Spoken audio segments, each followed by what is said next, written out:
The massive alien ships appeared without warning at the edge of our solar system. 17 enormous vessels, each larger than anything humans had ever built, drifted silently beyond Neptune's orbit. Earth's deep space monitoring stations detected them first, sending urgent alerts to every major government. Captain Alexis Rivera was eating breakfast when the call came through. Within 30 minutes, she stood on the bridge of the Earth defense vessel Horizon, staring at the sensor readings with a mixture of awe and concern.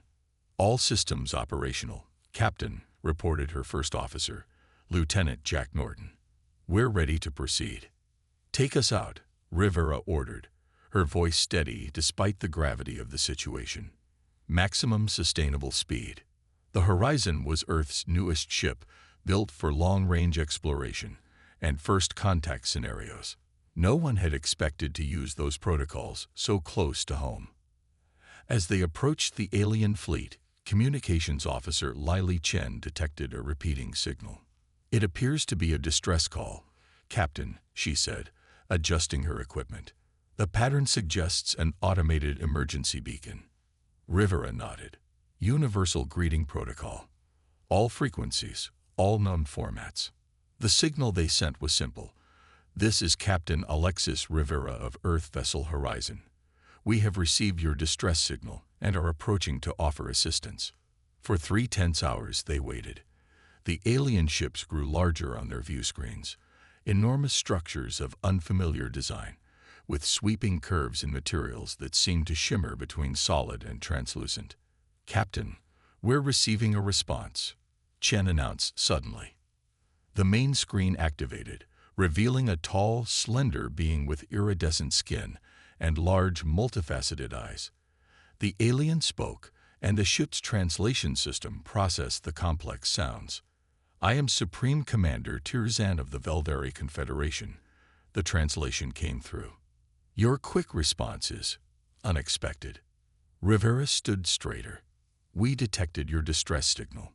How can we assist you?" The alien seemed to hesitate. "Our main drive systems have failed catastrophically. We are stranded in your system with limited life support capabilities for our population." "How many people are aboard your vessels?" Rivera asked. "Approximately 3 million, Tirzan replied. Rivera managed to hide her shock. 3 million refugees stranded in Earth's solar system. "We will need to consult with our government," she said carefully. "But we will do everything possible to help." Over the next 24 hours, Earth's nations held emergency meetings. The Horizon maintained position near the alien fleet, exchanging basic information with the Veldari. Rivera learned they were a spacefaring civilization with colonies across multiple star systems. This fleet represented their most advanced military and scientific vessels, along with civilian transport ships. Why were all these ships traveling together? Lieutenant Norton asked during a private briefing with Rivera. "It doesn't make sense unless they're running from something," Rivera finished his thought.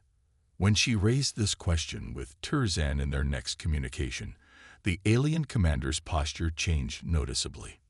"We were relocating," Tirzan said vaguely. Norton, watching from his station, leaned toward Rivera. "They're hiding something, Captain." Rivera nodded slightly, keeping her focus on the screen. "Commander Tirzan, Earth is prepared to offer humanitarian assistance. We would like to send engineering teams to assess your situation. You believe your engineers can help."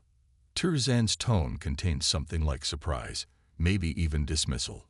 "Our technology is considerably more advanced."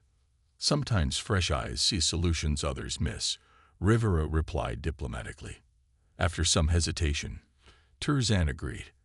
As preparations were made for the first human boarding party, Lieutenant Norton approached Rivera with data from long-range scans. "Captain, I've been analyzing their flight trajectory before they entered our system," he said quietly. "They weren't just relocating. Based on their speed and energy signatures, they were fleeing at maximum capacity." Rivera studied the data.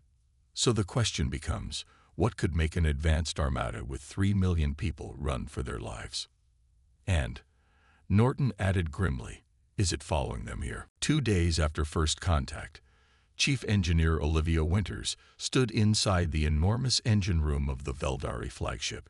She had never seen anything like it.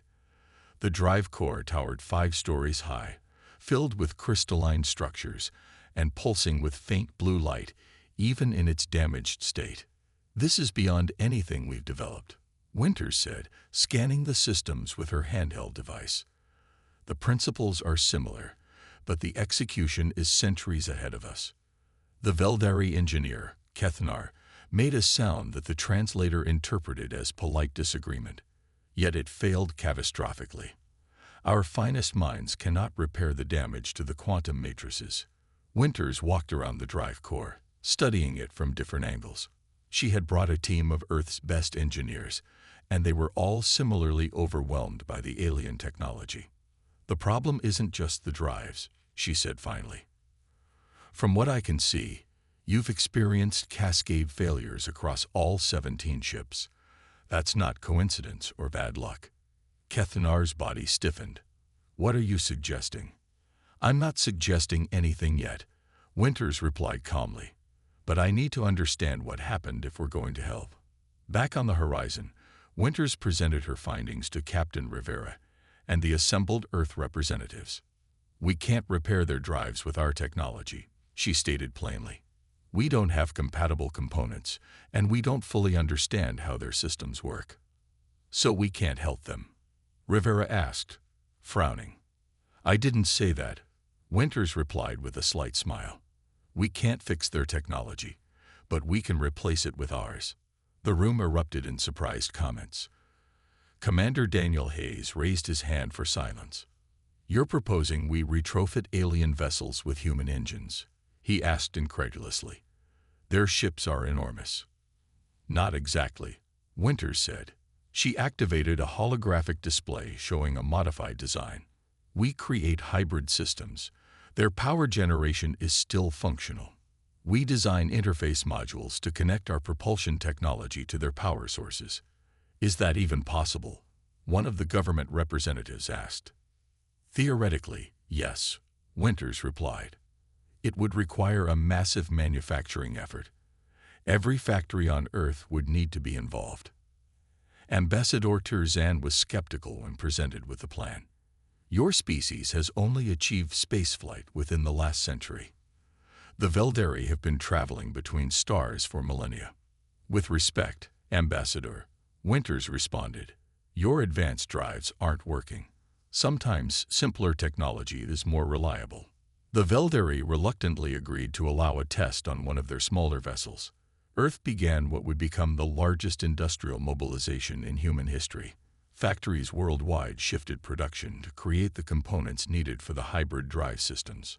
During this process, Commander Hayes discovered something troubling. While reviewing data from the alien systems, he found evidence that their drives had been sabotaged. "These failures weren't accidents," he told Rivera privately. "Someone deliberately damaged these ships." "The question is who," Rivera replied. "And why aren't the Veldari telling us this?" As Earth's engineers worked around the clock, tension grew among the alien fleet. Their life support systems were beginning to fail one by one. The timeline for repairs shrank with each passing day. "We have 3 weeks before the first ship experiences critical life support failure," Hayes reported during a briefing. "We need to work faster." Winters nodded grimly. "We're pushing as hard as we can. But there's something else. The Veldari engineers are holding back information. They're not showing us everything about their systems." "You think they don't trust us?" Rivera asked. "I think they're hiding something important," Winters replied. "Something about why they're really here, and what happened to their ships." Hayes studied the latest intelligence reports. "Whatever they're running from, Captain, I think we should be preparing for the possibility that it might find them here." Dr. Maya Collins hadn't slept in 36 hours. Her lab was littered with coffee cups and food wrappers. Screens displayed complex calculations and simulations of the Veldari technology. For weeks, the integration teams had faced one compatibility issue after another. Time was running out. "It's like trying to connect digital technology to quantum systems," she muttered to herself, staring at the latest failed simulation. "We're thinking about this all wrong." Suddenly, Maya sat up straight. Her tired eyes widened. "What if we're not trying to connect to their technology?" she said aloud. "What if we're trying to trick it?" She began typing furiously, creating a new simulation. The Velderi systems operated on principles humans barely understood, but they still followed rules. Maya realized they didn't need to understand everything. They just needed to create a signal the alien systems would recognize. It's like learning a few key phrases in a foreign language instead of becoming fluent, she explained to her team hours later. "We don't need to speak Veldari tech perfectly. We just need to say the right commands." 3 days later, Maya stood with Chief Engineer Winters as they prepared to test her breakthrough on a small Velderi shuttle. Several Velderi engineers watched skeptically. "Beginning interface sequence," Maya announced, activating the system. The human-made adapter connected to the alien power core. For a moment, nothing happened. Then, lights flickered across the shuttle's control panels. The engine hummed to life. "It's working," Winters exclaimed. "Power flow is stable at 60%. The Velderi engineers moved closer, their body language showing clear surprise. One of them, Serval, spoke rapidly to his colleagues. "How is this possible?" he finally asked through the translator. "Your technology should not be compatible." "We didn't make it compatible," Maya explained. "We created a conversion layer that speaks both languages." News of the successful test spread quickly. Earth ramped up production of the interface modules. For the first time, there was hope that the stranded aliens could be saved. That night, Security Officer Frank Miller was making his rounds when alarms blared from the test bay. He rushed inside to find the shuttle systems overloaded, sparks flying from the human interface. "Sabotage," he reported to Captain Rivera afterward. "Someone deliberately altered the power regulators to cause a failure." Rivera studied the security footage. Who would want the rescue to fail? The answer came from an unexpected source. A junior Velderi engineer named Lirtan requested a private meeting with the human leadership. "Not all Velderi support this alliance," she explained nervously. "Some believe contact with less advanced species will contaminate our civilization. They would rather us die here than accept your help." "Is that the only reason?" Commander Hayes asked sharply. "Or is there something else you're not telling us about why your fleet is here?" Lirtan's translator struggled to convey her emotional response. "We fled the Krell Imperium. They conquered our homeworld. This fleet escaped with what remains of our government and scientific knowledge." "And the Krell?" Rivera asked. "Are they following you?" "They always follow," Lirtan replied simply. "The Krell do not allow prey to escape." The next morning, as Maya worked to secure her interfaces against further sabotage, Miller approached with troubling news. "We've identified a spy in the engineering team," he said quietly. "One of our own people has been passing information to the Velderi faction opposed to human assistance." "Who?" Maya asked. Before Miller could answer, the station's alarms activated. Captain Rivera's voice came over the communication system. "All personnel to emergency stations. Long-range sensors have detected multiple objects entering the solar system at high speed. Their signatures match Lirtan's description of Krell vessels." Maya looked at the prototype interface. "How much time do we have?" "At their current speed," Miller replied grimly, "less than 5 days, until they reach Earth." Earth responded to the approaching Krell threat with unprecedented unity and speed. Every manufacturing facility on the planet shifted to producing components for the Velderi ships. Space agencies around the world coordinated their efforts, transforming their operations into a single focused mission. "We need to repair at least 6 of their largest vessels within 4 days," Captain Rivera told the Global Emergency Council. "That will give us enough capacity to evacuate the most vulnerable Velderi civilians." President Laura Wilson nodded grimly. "Whatever resources you need, you'll have them." Factories operated around the clock. Military personnel and civilian volunteers worked side by side, assembling components and loading them onto shuttles. Chief Engineer Winters coordinated the massive operation from a command center established near the Veldari flagship. "The first cruiser is ready for testing," she reported on the third day. "Dr. Collins's interface is fully installed." The repaired Veldari warship, named Stellar Guardian by its crew, powered up its new hybrid engines. Blue energy pulsed through the massive vessel as human technology integrated with alien power systems. Captain Rivera watched from the observation deck as the ship slowly moved forward, then accelerated. "It's working," she whispered, allowing herself a moment of hope. The Veldari commander, Turzin, stood beside her. "I did not believe this would be possible," he admitted. "Our engineers estimated a minimum of 6 months for repairs using our own technology." "Humans are good at improvising," Rivera replied. "Sometimes limitations force creativity." With the proof of concept successful, the operation accelerated. 5 more Veldari ships were repaired over the next 2 days. But it wasn't enough. The long-range sensors showed 12 Krell warships approaching, now just 36 hours away. "We need to evacuate the most damaged Veldari vessels," Rivera announced during the emergency briefing. "I'm authorizing all Earth ships to assist." 23 human vessels, ranging from small research craft to the largest military transports, formed a rescue fleet under Rivera's command. They approached the Veldari ships that were beyond immediate repair, preparing to evacuate thousands of aliens. As the evacuation began, Dr. Samuel Reeves, a physicist working with Maya Collins, made an unexpected discovery. "The Veldari shields operate on a frequency we can actually enhance," he explained excitedly. "Our atmosphere protection technology uses similar principles. We can modify our weather control satellites to strengthen their defensive capabilities." "Do it," Rivera ordered without hesitation. The evacuation continued as Earth scientists worked to implement Dr. Reeves's shield enhancement. Thousands of Veldari were transferred to the repaired ships and to temporary facilities established on Earth's moon.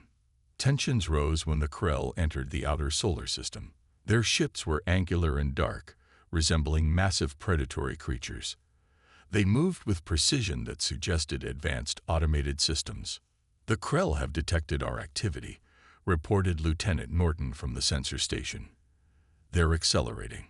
Captain Rivera stood on the bridge of the Horizon, which now served as the command vessel for the combined human Veldari defense force. The repaired alien ships formed a protective barrier around the evacuation operation. "We won't be able to evacuate everyone before they arrive," Winters reported grimly. "We need more time." Rivera studied the tactical display, considering their options. The Krell vastly outmatched Earth's technology, and even the repaired Veldari ships were outnumbered. "Then we'll make time," she said finally. "Prepare the shield enhancements. We'll position our smaller vessels in a scattered formation to confuse their sensors, and ready the modified communication satellites." "Communication satellites?" Commander Hayes asked with confusion. Rivera nodded. "Dr. Reeves discovered the Krell navigation systems are vulnerable to certain frequency disruptions. We're going to use our global communication network to broadcast interference."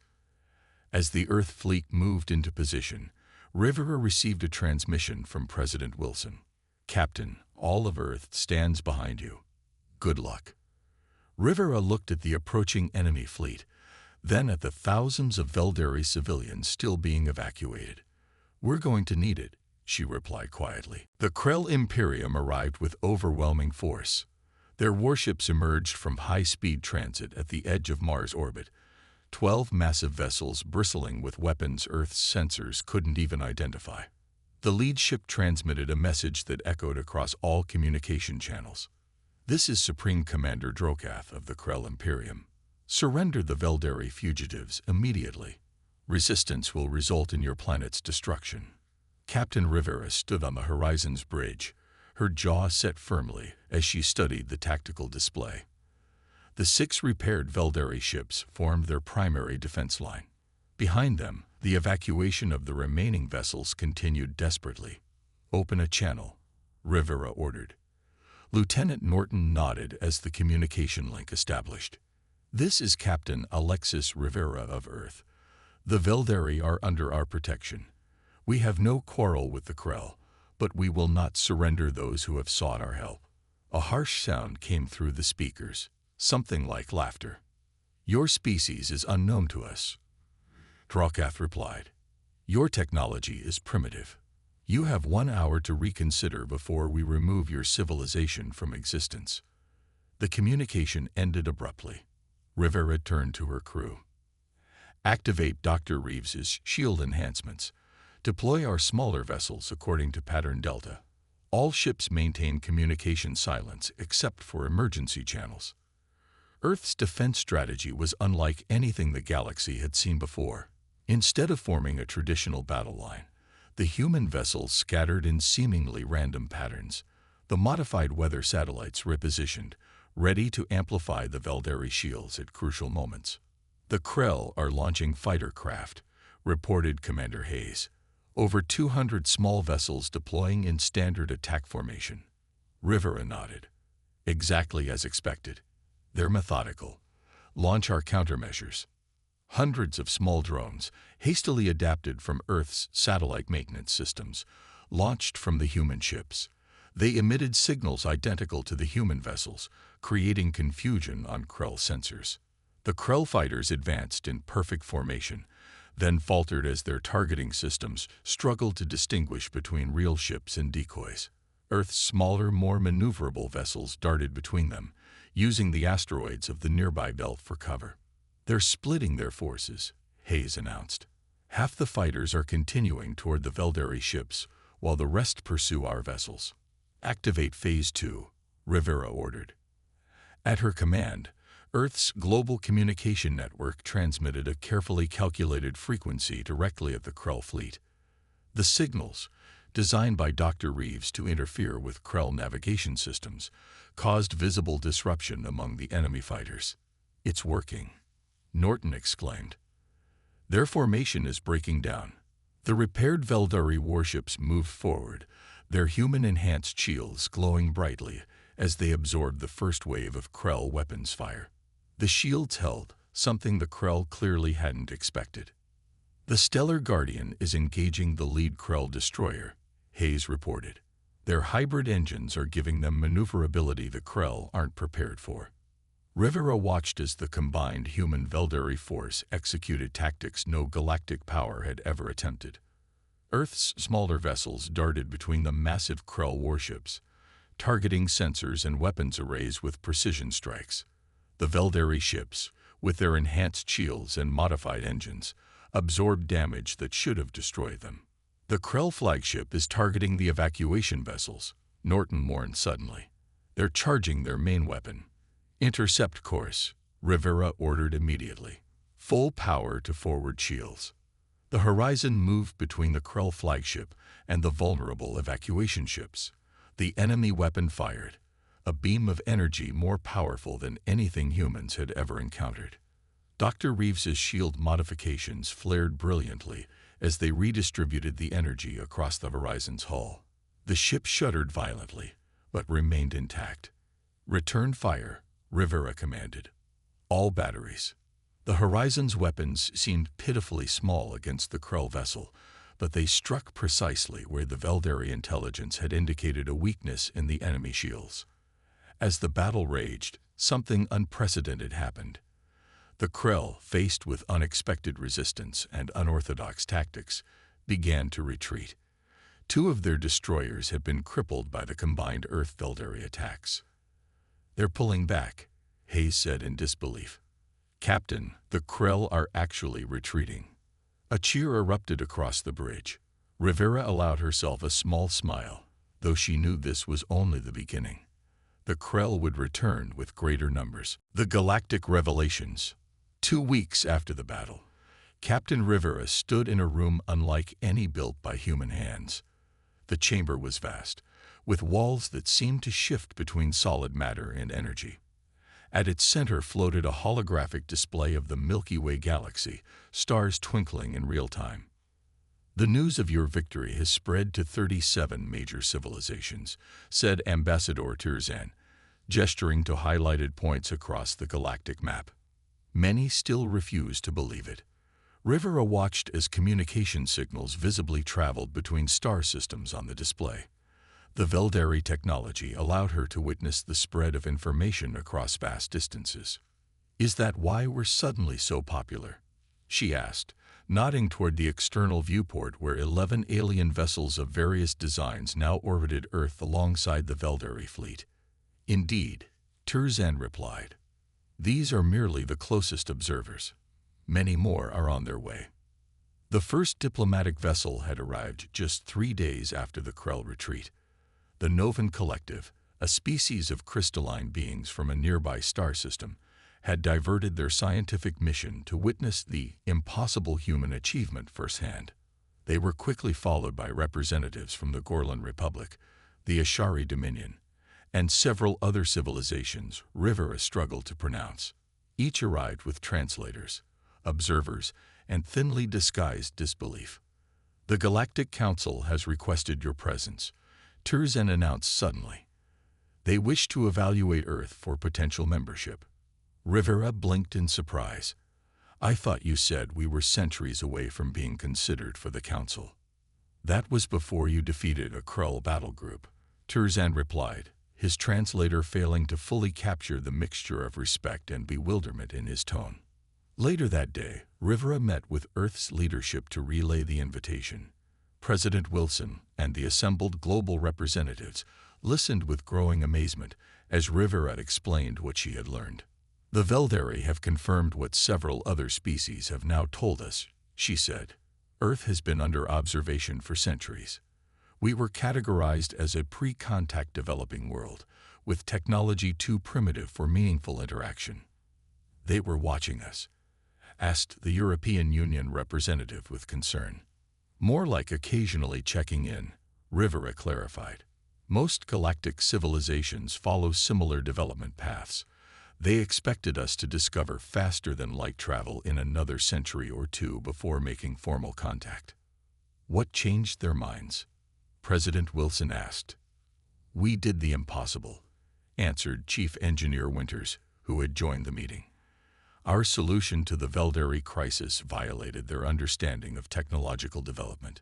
Then we defeated the Krell using tactics they'd never seen before." The room grew quiet as the implications sank in. Humanity had unknowingly leaped onto the galactic stage centuries ahead of schedule. The next day, a formal delegation from the Galactic Council arrived. Their ship was smaller than the Veldari vessels, but radiated an aura of authority that even humans could sense. The Council representatives, 7 beings of wildly different forms, requested a tour of Earth's facilities. "We wish to understand how a Level 2 civilization achieved what we witnessed," explained the lead representative, a tall being with 4 arms and skin that shifted colors as it spoke. Rivera and Winters led the tour, showing them the factories that had produced the hybrid drive components, the laboratories where Dr. Collins had created her breakthrough interface, and the command centers that had coordinated the defense against the Krell. "Your approach is unorthodox," commented another council member after observing Earth's engineering methods. "You solved problems without understanding the underlying principles." "Sometimes that's the human way," Rivera replied. "We see what works, even if we don't fully understand why yet." As the tour concluded, the council representatives gathered privately. When they emerged, the lead representative addressed Rivera formally. "Captain Alexis Rivera and Engineer Olivia Winters, the Galactic Council requests your presence at Central Hub. You will address the full assembly regarding Earth's technological approach and potential contribution to galactic civilization." Rivera felt the weight of history on her shoulders as she accepted the invitation. Humanity was about to take its first official steps into the wider galaxy, centuries ahead of schedule, and in a way no one had anticipated. "We would be honored," she replied, speaking for all of Earth. A new era. Captain Alexis Rivera stood at the viewport of the newly commissioned Earth vessel Pathfinder, watching as the blue-green sphere of her home planet grew smaller in the distance. 3 months had passed since the battle with the Krell, and Earth had changed more rapidly than anyone could have imagined. Entering final countdown for galactic transit, announced Lieutenant Norton from his new position as first officer. All systems nominal. The ship hummed with power as it prepared for its maiden voyage. The Pathfinder represented humanity's first true step into interstellar travel, a hybrid vessel combining Earth ingenuity with Velderi technology. Transit in 5, 4, 3, 2, 1. Norton counted down. There was a brief sensation of pressure, then stars streaked past the viewport. The Pathfinder had successfully entered faster-than-light travel, carrying the first official human diplomatic mission to the galactic core. Back on Earth, crowds gathered around massive screens in every major city to watch the historic moment. President Wilson addressed the global audience from a podium shared with Velderi Ambassador Tirzan. Today marks the beginning of humanity's role as a galactic civilization, Wilson announced. Our world has been forever changed, not just by the technology we've gained, but by the perspective we now share. The changes had indeed been profound. 5 Velderi warships had chosen to remain in the solar system, forming the foundation of a joint defense initiative. Engineers and scientists from both species worked side by side, creating technologies that neither would have developed alone. In the months since Rivera and Winters had addressed the Galactic Council, Earth had been recognized as a unique development path civilization, a rare designation acknowledging humanity's unconventional approach to technological advancement. The humans solve problems backward, one council member had observed. They find solutions first and discover principles later. This approach had already revolutionized several fields of galactic science. Dr. Maya Collins had become something of a celebrity among alien engineers for her interface breakthrough. Her method of creating compatible systems without fully understanding their fundamental nature had applications across dozens of technologies. The Collins principle, as it was now known throughout the galaxy, had been adopted by 17 different species within weeks of its publication. Earth's industrial capability had also surprised the galactic community. Few advanced civilizations maintained large-scale manufacturing, having long ago transitioned to matter conversion and automated assembly. Earth's factories, considered primitive by galactic standards, could produce physical components at a rate that astonished alien observers. The Velderi fleet had been fully repaired using this manufacturing capacity, and now served as the core of a new defensive alliance. The Krell Imperium, shocked by their defeat at Earth, had withdrawn to consolidate their forces, but everyone knew they would return eventually. "We'll be ready when they do," Security Officer Frank Miller said as he oversaw the installation of enhanced sensor arrays around Jupiter. The gas giant now hosted Earth's first off-world military base, a joint human Velderi facility designed to provide early warning of any approaching threats. As the Pathfinder continued its journey to the galactic core, Captain Rivera reviewed her diplomatic mission objectives. Earth would formally join the Galactic Council as a provisional member, the fastest admission in the Council's 12,000-year history. "We're receiving a transmission from Central Hub," Norton reported. "They're requesting permission to broadcast your arrival throughout the galaxy." Rivera smiled. Permission granted. The message that would soon reach countless worlds across the galaxy was simple but profound. A species previously dismissed as primitive had not only saved one of the most advanced civilizations, but had also demonstrated innovation that challenged conventional galactic thinking. As the Pathfinder approached its destination, Rivera reflected on how quickly everything had changed. Just months ago, humans had believed themselves alone in the universe. Now they were recognized as the newest and most surprising power in galactic politics. "Central Hub Control is directing us to the diplomatic docking bay," Norton announced. "They've assigned us priority status." "Take us in, Lieutenant," Rivera ordered, slowly and steadily. As the Pathfinder maneuvered toward the massive structure at the heart of galactic civilization, Rivera knew this was just the beginning. Humanity's journey among the stars had only just begun, and the galaxy would never be the same. "I noticed that the original outline we created was for a 7-part story, which we've now completed with the submission of Part 7. However, I'd be happy to write an additional Part 8 as you've requested. Here's a continuation of the story. The Krell return. 6 months after Earth joined the Galactic Council, life in the solar system had settled into a new normal. Alien visitors were now a common sight in major cities. Human engineers worked alongside Veldari technicians on Mars, building the solar system's first permanent interstellar shipyard. Dr. Maya Collins stood in her new laboratory beneath the lunar surface, surrounded by technology from a dozen different worlds. Her team of human and alien scientists worked on increasingly ambitious projects, pushing the boundaries of what the Collins principle could achieve. "The new shield modulation is ready for testing," announced her assistant, a young engineer named Ben Foster. Maya nodded approvingly. "Let's see if it works this time." They had been attempting to create a defensive shield that could adapt to different weapons automatically. If successful, it would provide protection against a wider range of threats than anything currently available to Council worlds. As the test began, an urgent message appeared on Maya's screen.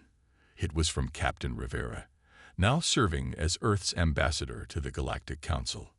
"Return to Earth immediately. Priority Alpha." Maya canceled the test and gathered her team. "Something's happening. We need to go now." Back on Earth, an emergency meeting had been called in the newly constructed Galactic Coordination Center in Geneva. Representatives from Earth governments and alien allies gathered around a three-dimensional tactical display showing the outer edges of the solar system. The long-range sensors detected them 3 hours ago. Security Officer Miller explained as Maya entered the room. 27 Krell warships, approaching from 3 different vectors. President Wilson looked grim. "This isn't a raid. It's an invasion force." Ambassador Tirzan stepped forward. "The Krell have never committed such resources to attacking a single system. This is unprecedented." Captain Rivera's face appeared on the main screen, broadcasting from Central Hub. "The Council is sending reinforcements, but they won't arrive for at least 4 days. We're on our own until then." Miller outlined Earth's defensive preparations. 8 Veldari ships, now fully integrated with human technology, formed the main defense line. Earth had also constructed 15 smaller vessels using hybrid technology, plus numerous automated defense platforms around key planets. "It's not enough," Miller admitted. "Not against 27 capital ships." Maya studied the tactical display, her mind racing. "What if we don't fight them directly?" she suggested. "The Krell use automated targeting systems, right?" Tirzan confirmed this. "Their battle computers make all tactical decisions. Krell commanders merely select objectives." "Then we need to confuse those computers," Maya said. She turned to Miller. "Remember how we used the communication satellites during the first battle? What if we expand on that idea?" Over the next 2 days, Maya and her team worked frantically to implement her plan. Every communication satellite, weather monitoring station, and orbital platform was modified to emit specific interference patterns. The asteroid belt between Mars and Jupiter became a minefield of small transmitters.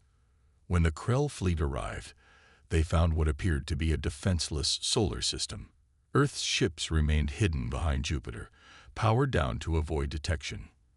"They're deploying in standard attack formation," reported Norton from the lead defense vessel, "moving toward Earth as predicted." "Wait for it," Miller ordered from the command center on Earth. "Let them fully commit." As the Krell fleet passed Mars, Maya activated her system. Thousands of transmitters simultaneously broadcast carefully calculated signals directly at the enemy vessels.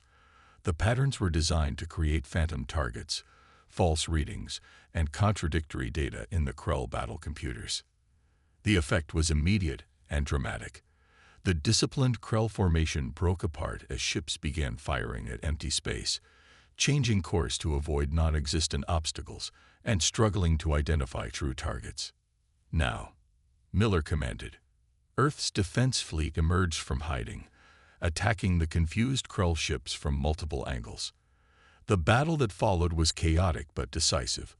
Without their automated systems functioning properly, the Krell commanders couldn't coordinate their vastly superior forces.